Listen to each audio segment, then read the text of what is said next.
I've just finished watching Brazil v Serbia. It's only the second game I've watched in this World Cup. The third game will be later on today when England played the USA. However, I thought I'd watch it because I wanted to see Lucas Paqueta play.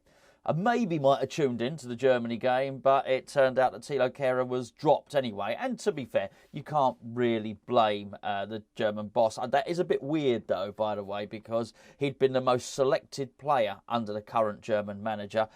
Comes to West Ham, has a little bit of a little scrap for relegation at the bottom. He loses place in the German team, which got to be quite demoralising. However, I want to talk about Paqueta because I absolutely tuned in just to watch him. Now, I've got to hold my hands up here. I've been referring to Paqueta as Brazil's number 10 for quite some time now. Forget the number. Forget the number. I understand he doesn't wear that number. But what I mean by that is Brazil's attacking midfielder. You know, that sort of buzzy role, just behind, in between midfield and attack. The guy that opens up the opposition defence, basically. I've been calling that Brazil's number 10. Now, a lot of that is born out of ignorance because I haven't really seen much of him at all. I saw bits and pieces at Olympique Lyonnais. I went and looked a little bit more when we were about to sign him, but I hadn't really looked at a lot of the Brazil games because the fact of the matter is he's not Brazil's number 10 at all. He's a central midfielder. And that's what we bought. Not only have we bought a central midfielder, we've paid £50 million plus for a central midfielder. Our record ever signing is a central midfield player. Basically, he plays in Thomas Soucek's position. If you look at West Ham and you think our two central midfielders are Declan Rice. Declan Rice plays more on the left, and you think the other one's Thomas Soucek. Thomas Soucek will play more on the right of the two. That's Paqueta's position. That's where he plays for Brazil. That's where the similarities end, by the way. And I found myself getting, I guess, quite annoyed and quite worried in sort of equal measure during this game because I can't believe what we've done. I can't believe that we've paid so much money for a player and then we're playing him out of position. And there's so much to discuss and so much to think about when you consider that. Now, I understand this will not be news to a lot of you. I was reading the Hammers Chat WhatsApp group, and just before the game, and a few of the people on there were saying, oh, finally we'll get to see Paqueta in his normal position.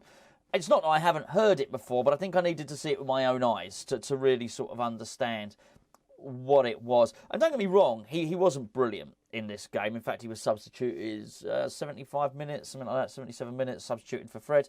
But a lot of the Brazil team weren't brilliant, with the exception of, maybe Vinicius Jr. I think Casemiro played very well. Obviously, Richarlison played well. I thought the left back actually. Alexandro, maybe that's his name. He played very well. But it wasn't a purring Brazil performance, although come the end of the game, or at least the point where I left to come record this video, they were winning 2-0 quite late on in the game and making loads of substitutions. Paqueta played his part. Paqueta was okay. I'm not suggesting he was brilliant, and that's not really what this is about. My point is I can't believe we've signed this player and we're playing him absolutely out of position. And I want to really discuss a couple of things that David Moyes says, particularly when talking about the new players that are coming. And he says the new players are taking a while to settle. You have to allow them to settle. Well, I've got to say, I think there's enough settling in needs doing when you join a foreign country, learning the language, learning new surroundings, getting settled into a new home. There's enough change as it is. And if he's, by Moyes' own admission, he's saying that the players struggle to settle and incorporate, why change their position as well? That's a really weird one. I don't understand why he would do that. Because at least he would then be able to go onto the field of play and say, well, this bit I recognise, this bit I know. The language might be different, my surroundings might be different, the diet might be different, everything's different, but this particular bit, this bit I know. Central midfield, right side of a two, no problem at all. But to change that as well, I find it mad, and I think it sort of invalidates any cause for complaint from Moyes on that one. Just really, really weird. It's not just he played central midfield, by the way. That's something I really want to look at. Once I'd noticed it, I was now watching out for it, and I understand it might be a bit of a confirmation bias, but I was looking at it. At very least, most of the time when Paqueta received the ball, there were 4 players in front of him. Now, I understand that West Ham don't play like Brazil. I get it. We really don't. In fact, we play more like Serbia than Brazil, if you're looking at that game. They were much more like us. In fact, we'd probably been better off buying Serbia's number 20 to play in the position that we've got Paqueta playing in, but I guess that's another subject. But when Paqueta has the ball, there are 4 attackers in front of him, as far as I could see at various different times. Richarlison, Neymar, Rafinha and Vinicius Jr. And sometimes there'll be another one coming forward, but by and large 4 players in front of him. 4 options. We don't have that. We don't have that at all. Generally, it will be Scamacca in front of him, and he's far further forward. I find this bizarre. I find it really bizarre. Do you know what?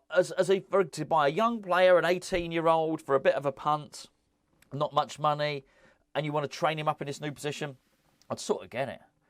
But to take a player and not only try and change his position, but try and change the nature of the way he plays, and not offer him the same level of passing options that he has, is weird. Why buy him? Just buy somebody else. I just don't get it. I don't get that at all. Excuse me. I'm just made some notes here. And it's the thing is with him is it's got to be quite demoralising. I think that's something. I was looking at it and thinking, what if he finds himself at West Ham and he's used to all these players buzzing around him? As I say, this is not a fluid and fluent Brazil team here. I would imagine they'll get better as the tournament goes on. I'd imagine he's played for Brazil and they've played a lot better than that.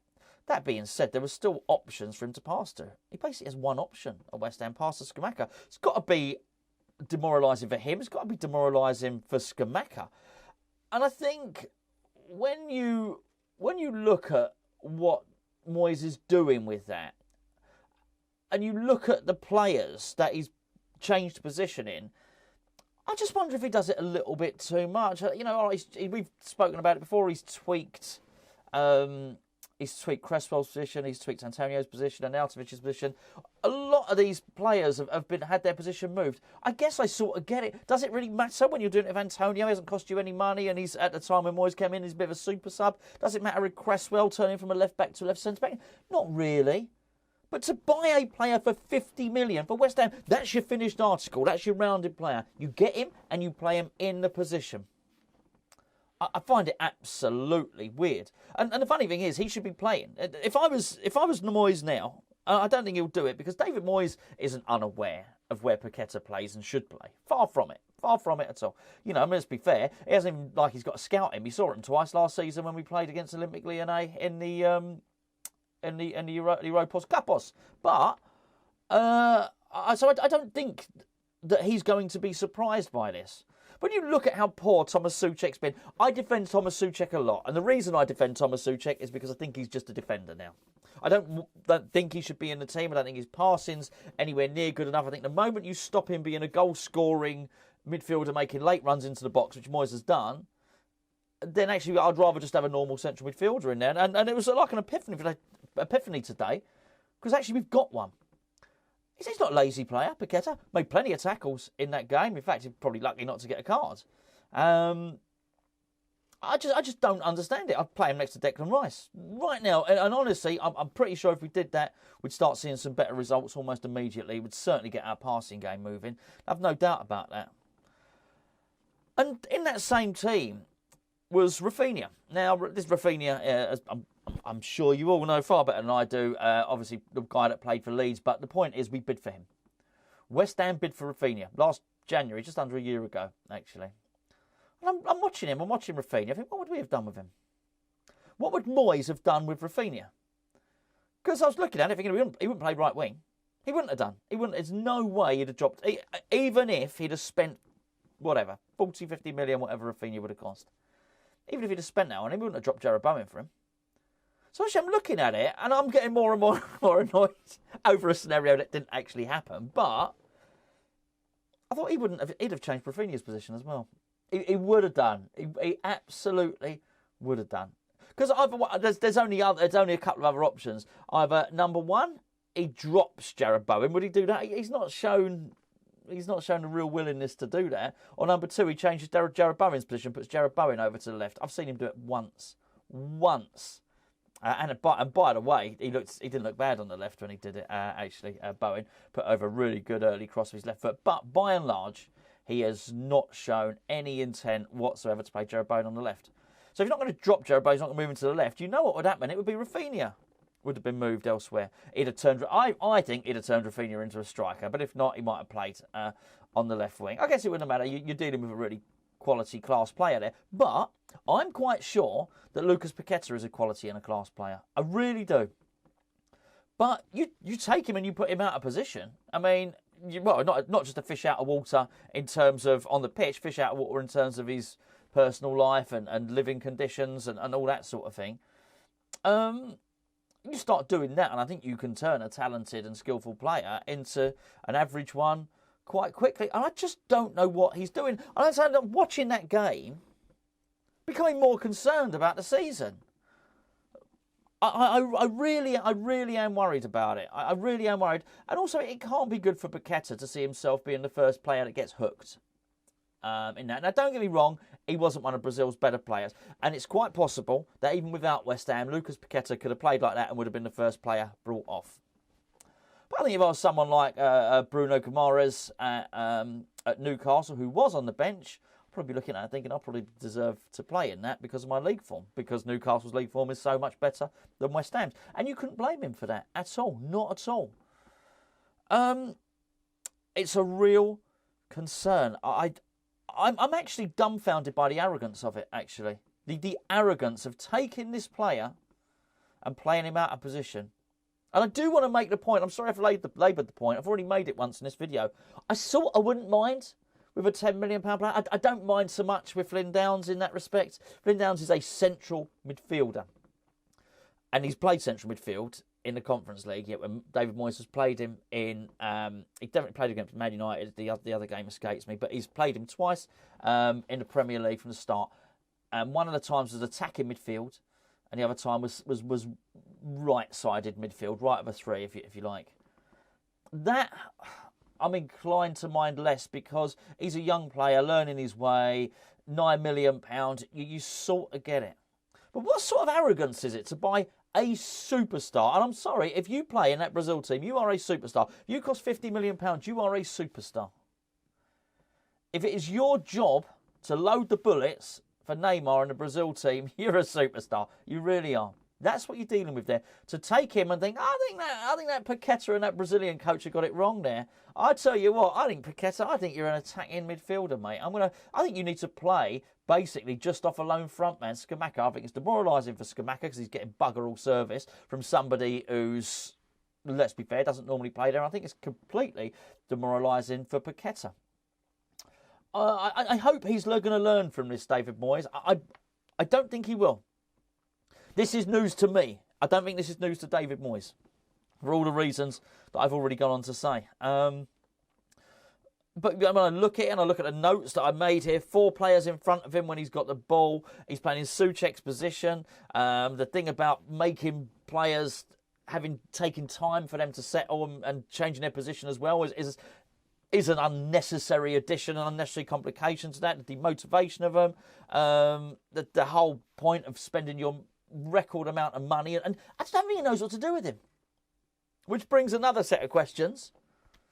Did he sign him? I don't know. I don't think Sullivan signed him. I think either David Moyes signed him or Newman signed him. I don't think David Moyes would have had to sign it off. And if it was anyone else, I'd think no. But David Moyes, we played against him twice last season. David Moyes knows exactly who this player is. So obviously he has a vision for it. And his vision may well be that Lucas Paqueta gets trained up in a new position and eventually comes good.